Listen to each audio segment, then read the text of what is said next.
మీరు అందంగా ఉంటారు, ఇంకా అందంగా ఉన్నారు, మాట్లాడండి. అసలే కాన్షియస్ ఫీల్ అవుతుంది ఇంకా. Okay, good afternoon everyone. Congratulations. Hat trick celebrations అంటే చాలా చాలా చాలా సంతోషంగా ఉంది వినడానికి. ఎస్పెషల్లీ ఈటీవీ విన్లో I know how much care they take while selecting the content. ప్రతి ఆస్పెక్ట్లో ప్రతి సినిమాని ఇది ఒక్కరు జాగ్రత్త తీసుకోవడం కాదు, the whole team involves. And అది చాలా రేర్ నేను చూసిన దాంట్లో, ఎస్పెషల్లీ ఇప్పటి రోజుల్లో. Congratulations to the content team and marketing team, every one. Sai, Nithin, I know them, so like that. And థియేటర్లో వచ్చిన సినిమాలు ఓటీటీలో చూడడం తెలుసు, దట్ ఈస్ ద ట్రెండ్.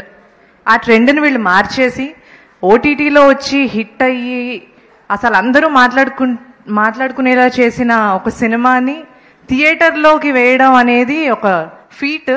అది కూడా చేసి సక్సెస్ పొందారు. ఎస్పెషల్లీ దాంట్లో నేను పార్ట్ అయినందుకు I'm very very very happy. Congratulations and looking forward for more such content. That's all. Thank you Komathi. Thank you so much and wish good luck. అలా mic పట్టుకొని వెళ్ళిపోకూడదు. తను యాక్టర్ అవ్వకముందు యాంకర్, అందుకని వెళ్ళిపోతుంది మైక్ పట్టుకొని.